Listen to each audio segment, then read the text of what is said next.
ના ના ના ના ના ઈ માણા નહીં હાલે. મેં તને જે કીધો ને એવો માણા તું કોઈ બરોબર. અરે મારે એને જમાડવો છે, એને કપડા લઈ દેવા છે એક જોડી, મારે એને પૈસા દેવા છે, મારે કઈ થોડા એની પૈસા લઈ દેવા છે. હા મેં તને જે કીધું ને એવો માણા કોઈ એટલું કામ કરી દે બસ. કેમ હું થયું? કોને વાત કરતા હતા?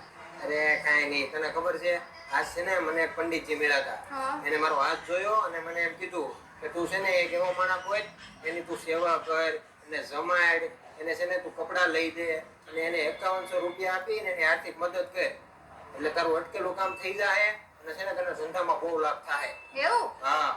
કેવો માણસ ગોતવાનું કીધું? મગજ વગરનો. મગજ વગરનો? હા. હે આ તો એવું થઈ ગયું કાકમાં છોકરો ને ગામમાં ગોતા ગોત થયા. એવો માણસ આપણા ઘરમાં જ છે. આપણા ઘરમાં? હા. કોણ છે મગજ વગરનો? હું. હવે તારે પૂરેપૂરો મગજ છે, રેવા દે ને હવે. અરે તમને ખબર હું મારી પિયર હતી ને તો મમ્મી એમ કહેતા તારે મગજ જ નથી. બેનભાઈ બાંધતા ને તમારા ભાઈ એમ કહેતો તારે મગજ જ નથી. એનું તો રહેજો, તમે એને ઘણી વાર કહેતા કે રીધી તારે મગજ જ નથી. અરે ભાઈ એ તો એમને ક્યારેક બોલ્યા હોય, અત્યારે મને ખબર પડી કે તારા કેટલો મગજ છે. મગજ વગરની હું કામ બનશો ખબર છે ને, કે તારે પૈસા જોતો છે ને એટલે. હું કહું છું ને મારે મગજ નથી તો હાલો તમે મને શોપિંગ